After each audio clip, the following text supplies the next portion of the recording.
Thank you, Heather. And so that reading was one of our illustrations in our devotional for the week. And as we were doing devotions that day, and as that reading was happening in the first service, and I didn't quite pay so much attention in this service, I was really disappointed with how many people that did not connect with. And I just realized just maybe not as many people are fans of Star Wars as I thought they were. You're missing out on a good thing. So our theme for this week was Ask Me How I Know. And so off of the same theme verse that we've been using all summer with our Joy series. But 1 Peter chapter 3 verses 15 through 16 reads, "But in your hearts regard Christ the Lord as holy, ready at any time to give a defense to anyone who asks you for a reason for the hope that is in you. Yet do this with gentleness and reverence, keeping a clear conscience, so that when you are accused, those who disparage your good conduct in Christ will be put to shame."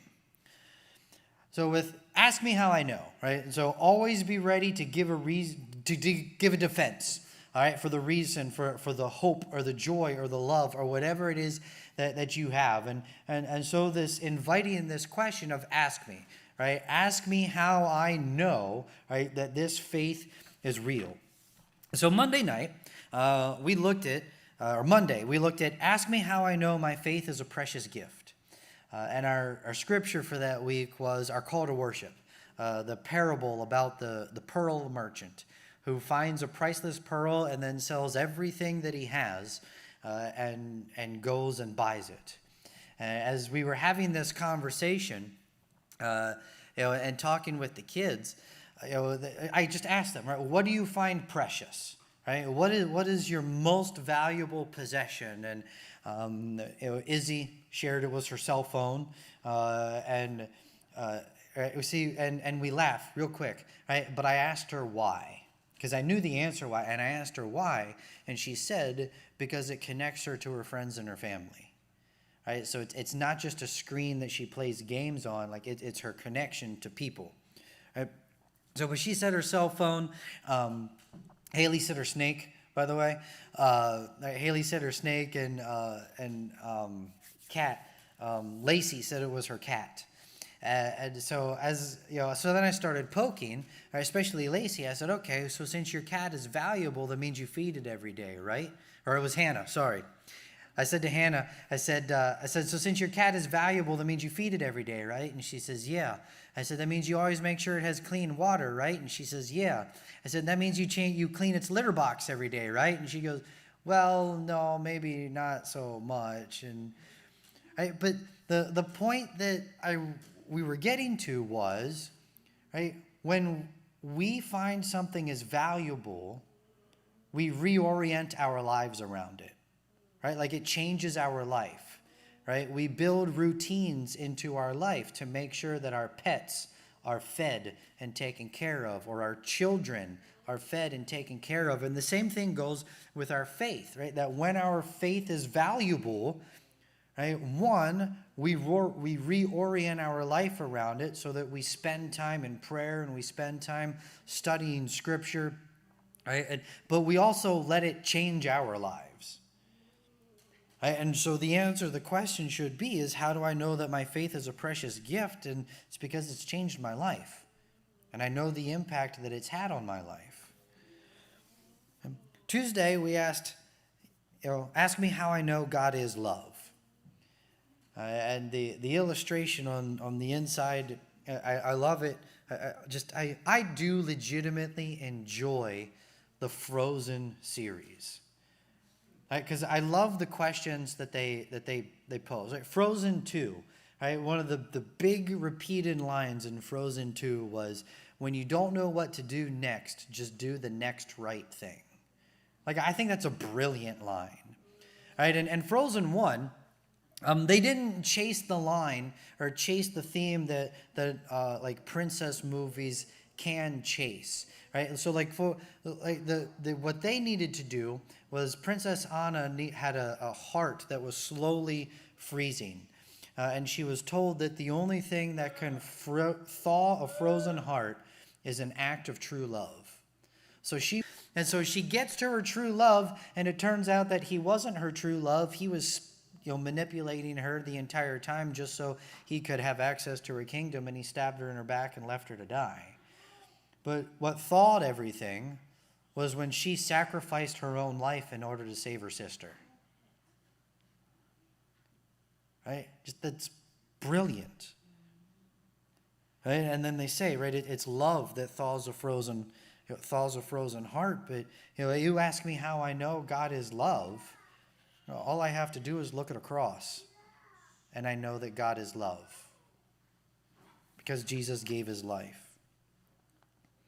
Wednesday, we ask me how I know that I can have love, joy, and peace in this crazy world. We talked about grumbling and complaining. Looked at there was a study done following people who have to listen to complainers. And what they discovered was that people, if you're in a place where you listen to someone complain day after day, like it's a repeated thing that you have to sit and listen to someone complain, it actually kills brain cells. Like it actually makes you dumber. It turns your brain to mush. Right? A couple weeks ago, I saw a rabbit trail. I think it was 2 weeks ago. I saw a rabbit trail on social media, and so I decided to chase it to see if it was true, and it turned out to be true. 2013 was the bombing of the Boston Marathon, and after that happened, one of the local universities started following two groups of people. One, they started following the individuals who were actually at the bombing, who were actually running in the marathon and were at the bombing when the bomb went off. The other group that they followed were just the people who watched it. And their threshold was 6 hours of it a day. And so those who were actually at the bombing versus those who watched 6 or more hours of news about the bombing every single day. And what they discovered is that those who just simply watched it on TV had far higher rates of anxiety, depression, and PTSD than those who were actually at the bombing. And so having love, joy, and peace in this crazy world, right, is partly what we consume or what it is that we surround ourselves with. And really, we looked at the fruits of our lives. Right? And so like the people that we know, our friends, right, the fruit of their life, is it grumbling and those things in their lives? Right? And so part of the reason that I know that I can have love, joy, and peace in this crazy world is because I'm surrounded by people who themselves have those very things. Those very things are fruits of their lives. And so I know it can happen because I see it right in front of me happening. Thursday, we looked at how I know there is hope when life gets tough. And that's where the Star Wars illustration came in. Right? And knowing that hope isn't just an idea. It's something real that we can have. And the scripture for Thursday was the parable of the lost son, the prodigal son. And as we looked at that, right, we're all familiar with the greed of the lost son, who said, "Dad, I know I'm supposed to get this stuff when you die, but actually I kind of wish you were dead. Can I just have it now?" And he went off and he spent all of his stuff. But when he comes back, right, the other son is grumbling and complaining because, you never gave me a fattened calf. You never even gave me a goat. And so he was just as possessive of those things of his father. But the big difference is there was one that actually had hope. And his hope was to just return and be given the role as a servant, but instead he was restored to the father of the position of son. Right? And we have this hope knowing that this is exactly what our God does for us. Right? We have hope in the empty grave and this promise, right, that we are going to be restored to this position of honor that he has for us. And then ask me how I know God's truth is a firm foundation. Of all of them, this was my favorite theme just because it gets into history and I geek out. But Hannah led this conversation Friday at lunch. And the courage that it takes, well, some of you know the courage that it takes just in order to teach or to lead a lesson because you've done it. And some of you know the courage that it takes because you don't do it. Right? And so, but she led the lesson. We were looking at various historians and how they had talked about, the one, who was it, James Maxwell, talked about what he called singular points. And he referred to the miracles of singular points. And what he means by that, right, is like this moment right here, right? This is a point, right? And we actually have no idea how impactful this moment is, right? This little conversation that we're having, this little sermon that I'm giving, it might be something that changes the world. And it might just be another boring sermon that gets filed away that nobody ever remembers. We won't know that for another 10 or 20 or 30 or 100 years. Right? Like, for example, right, in 1809, the world had its eyes on France as Napoleon Bonaparte was in the middle of his conquests in Europe, and absolutely nobody paid any attention to a tiny little baby being born in a cabin in Kentucky. That tiny little baby grew up to be the president of the United States that led the United States during the Civil War and started the process of Reconstruction. And that tiny little baby was Abraham Lincoln. And so there are these moments that we don't know whether this is going to be tiny or big until years down the road. And one of those historians, or it wasn't even a historian, H.G. Wells.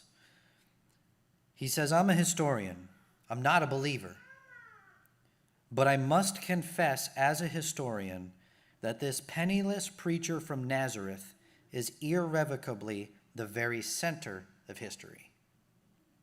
Jesus is easily the most dominant figure in all of history."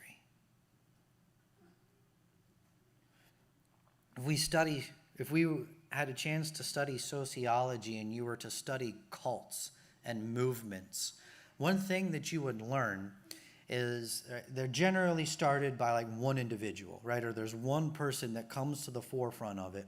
Right? And especially true with cults. When that person dies, either one of two things happens.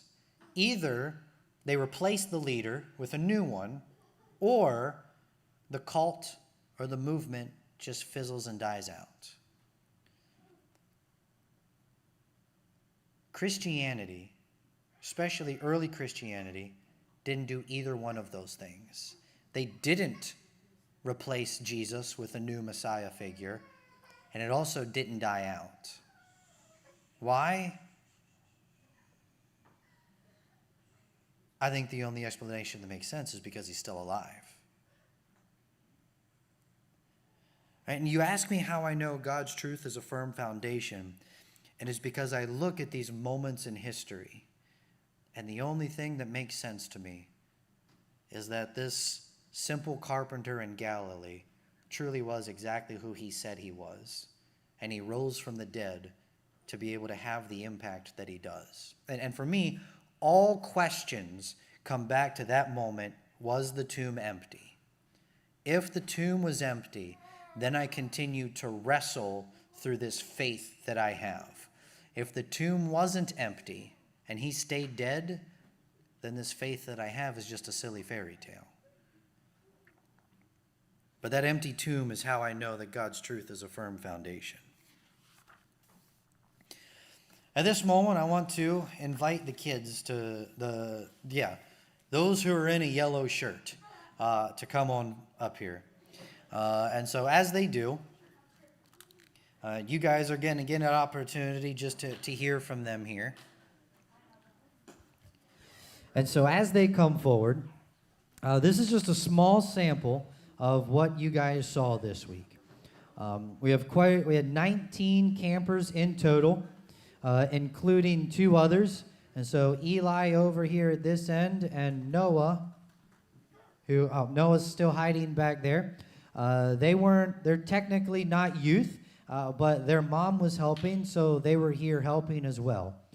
So those 2 make a total of 21, which last couple years, we've been handling in the range of 12, 13, 14. And so this was an adjustment. And I know that if this is to be the expectation of next year, there are quite a few adjustments that need to be made for next year, and handling jobs and those sorts of things. But we have these kids up here. Denise is still hiding in the back there. She helped during the day. Ryan and Sherry, who aren't here. Dwight, Ray Deal in the first service. He was a big help in the first half of the week. And he'd have worked the second half of the week. We just didn't need him.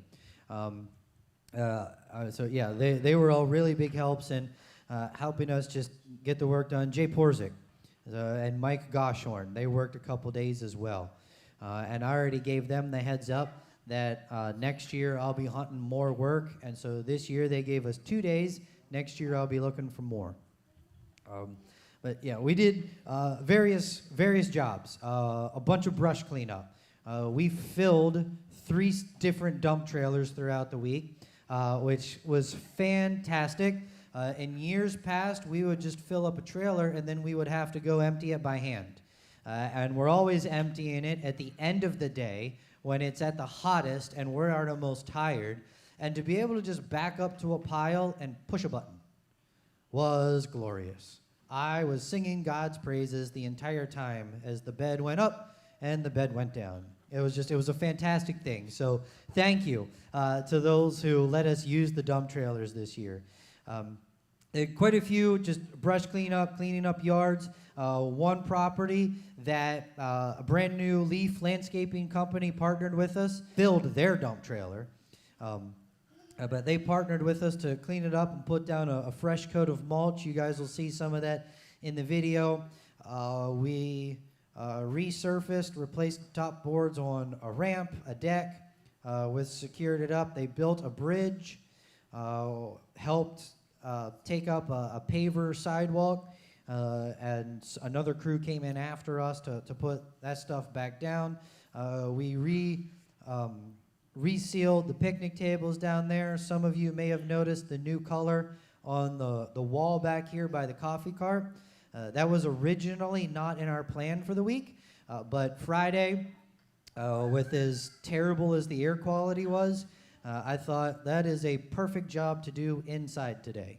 And so it allowed us to make that adjustment and try to find safer things to do through, as we got deeper into the week. Am I missing anything big as far as the work that you guys did?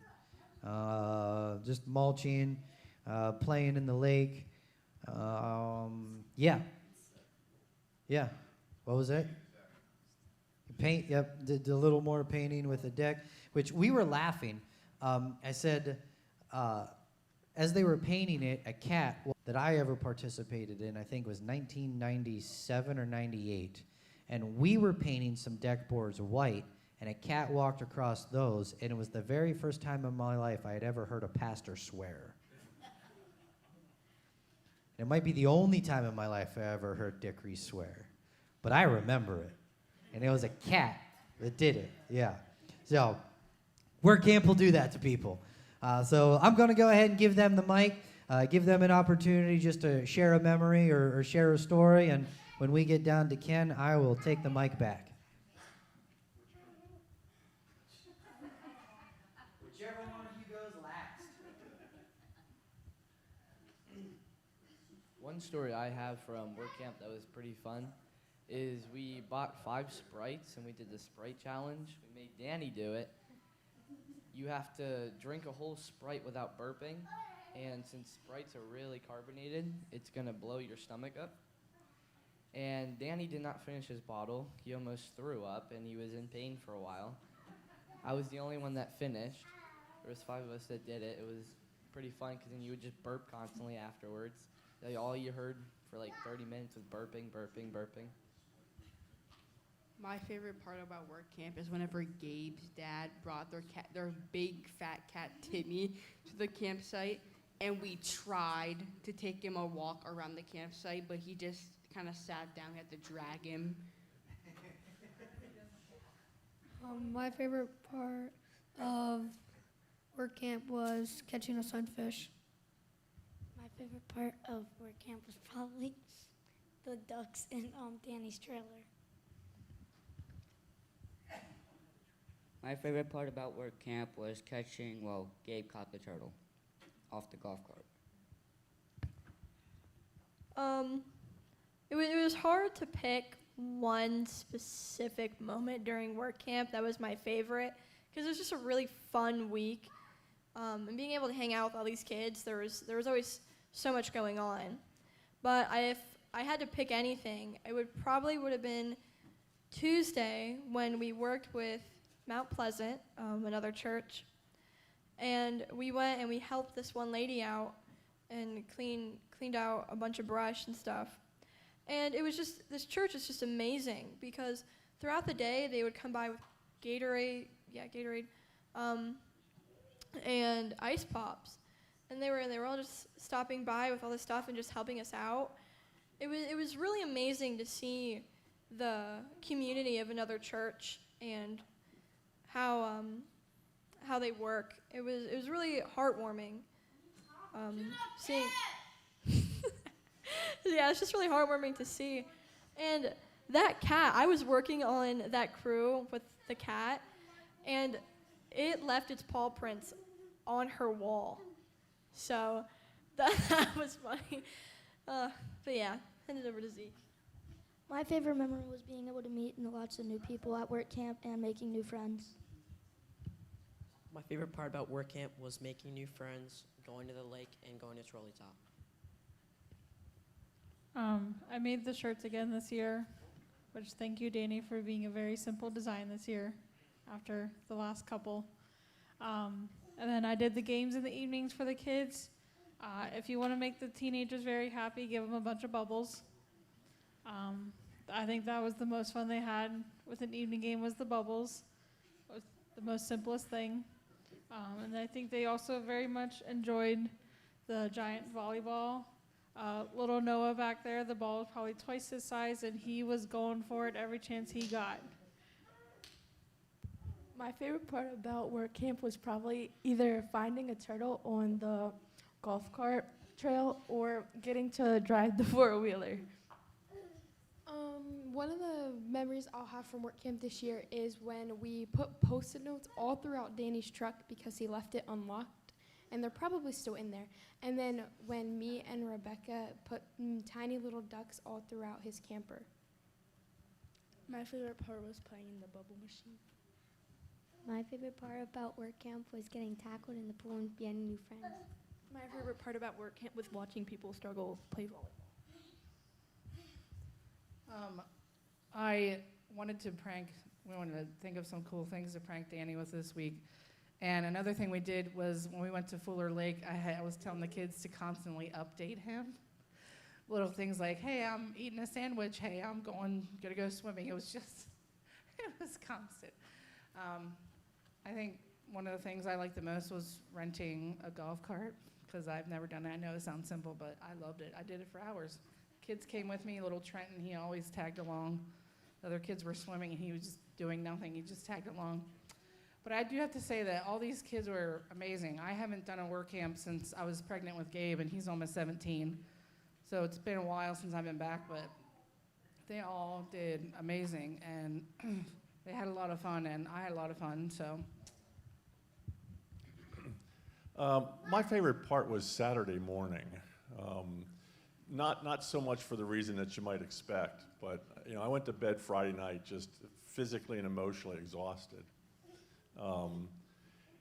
And I woke up Saturday morning with just a heart full of joy. It was just beyond belief. right? So if you were to ask me now how I know, this is how I know. I just want to give kudos to these kiddos.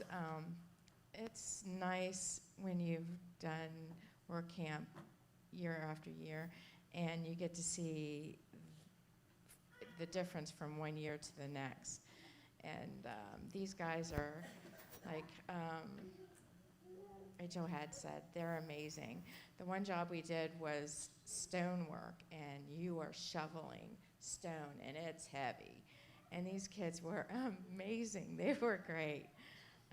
So yeah, I enjoyed the whole week with you guys. Well, I'm just going to echo Danny's sentiments about the dump trailer. It's amazing because I had Ray's dump trailer and I just went over and just pushed the button and pull forward and it's done. Yeah, I did it all myself. I didn't need any help. But in years past, we would have to manually unload it. You got 3 or 4 kids around a trailer trying to unload, and it's in the heat of the day, and you're sweating, and they don't want to do it, But, we got through it. But it's nice to just push a button and go. But I think my highlight of the week is watching them work. When we were doing the deck at Chris Bretzman's, Mike Goshorn was doing our cutting and everything when we were putting the top pieces on.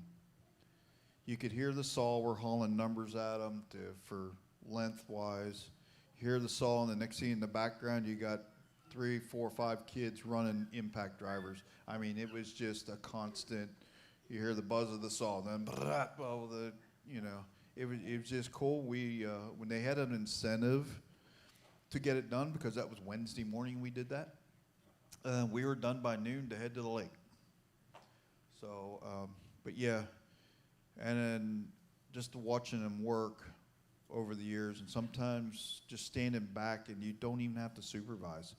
They know what they're doing. Get a few points here and there. The screw gun straight? Okay. She was an animal with the screw gun once I learned her to get it straight. But then I think at the end of the week, like Ken said about the heart filled with joy, listening to Hannah Friday do the lesson was phenomenal. So, yeah, that was my highlight of the week, and I am tired. So. The thing that impressed me the most as the week went on is with many of these kids, this is the most amount of time that I get to spend with them. And so to watch them from year to year, and to watch them change as they're exploring life and its different avenues and trying to figure out the person that they're going to be or the person that they're becoming. Sometimes that journey comes with heartache, where you meet someone a year later and you spend some time with them and you think, oh man, I hope they choose a different road because the one they're headed down isn't great. But at least in the work camp sphere, most of the time that's a joy. To watch the young man who last year wouldn't get off of a seat and you had to almost physically kick him in the rear end to get any work done, and this year give him a task and he joyfully does it and goes, and just to watch that level of growth and that level of maturity. Or some of these kids, they come back and they were exactly who I expected them to be, and that's a compliment. Just I had very high expectations out of them, and they meet or exceed those expectations. And so it is an absolute joy year after year to meet these kids again and watch them and see how they're growing and what it is that they're becoming. And this year was absolutely no exception. And yeah, just so you know, I am generally not into stupid human tricks, but I do take bribes and I am susceptible to peer pressure. And they got me into that Sprite challenge, and I knew it was going to be uncomfortable. By the way, I didn't drink it all because it was cold and I kept getting brain freezes. I knew it was going to be uncomfortable. I did not expect it to hurt that bad. I did not expect that much pain before the burps came out. And yeah, so I'm done with stupid human tricks for a while. So, yeah. So, but yeah, these guys deserve a big round of applause. Let's go ahead and give it to them. Yep. Thank you, guys. You can go ahead and go find your seats. And Chris, if you want to start the video for us.